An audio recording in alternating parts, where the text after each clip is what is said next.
Hello guys, and welcome back to biology. Today we are going to talk about breathing. We have talked about gas exchange and transport in the last lesson, but today we will talk about how our body gets air in and out of the lungs. So how do we breathe? We need to keep breathing to live. We need to get oxygen and get rid of carbon dioxide.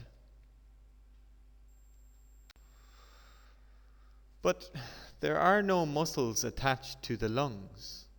So how do the lungs get bigger and smaller? The answer is breathing is driven by air pressure, the diaphragm, and the muscles attached to the ribs.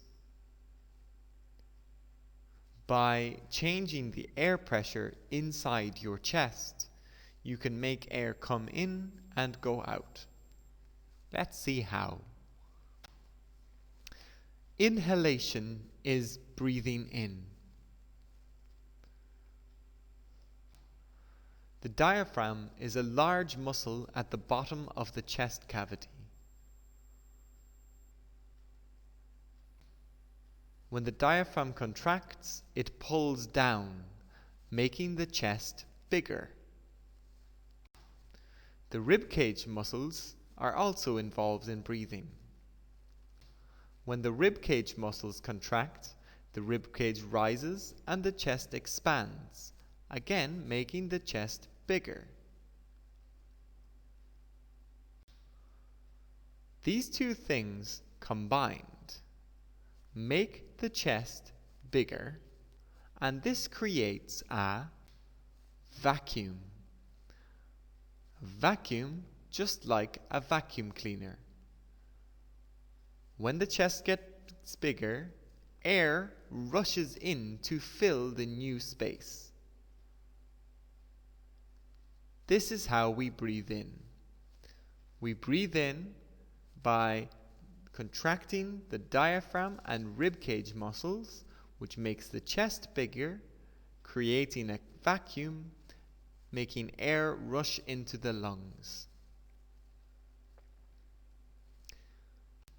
What about breathing out? When we breathe out, the opposite happens really. There are two types of breathing out. The first one is this. The diaphragm and ribcage relax. This means that the chest gets smaller and air is pushed out of the lungs.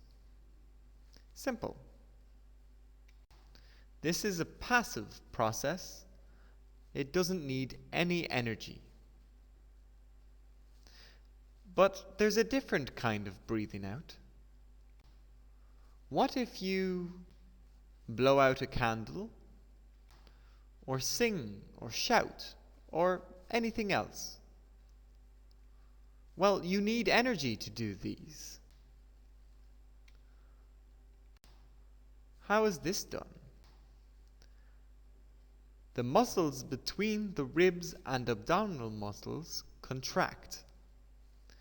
This forces air out of the lungs powerfully. This is how we can shout loud or whistle.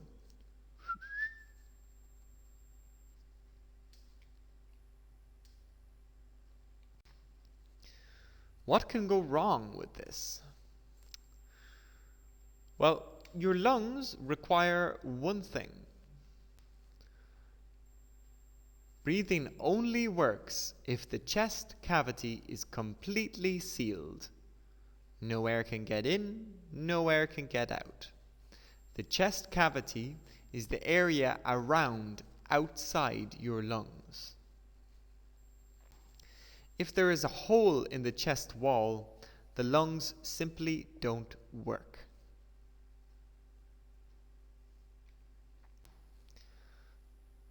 Lastly, how is breathing controlled? You can control your breathing consciously, but not always. Most of the time, your brain does it by itself. This is a part of homeostasis. There is a breathing center in the brain. It gets signals about the amount of carbon dioxide in the body. High carbon dioxide means that the brain will send a message to the diaphragm and the rib cage to contract. This will cause you to inhale. If carbon dioxide gets too high while you are, let's say, holding your breath underwater, you can't stop yourself from breathing. You will breathe in without wanting to. Sometimes this can make people drown in water.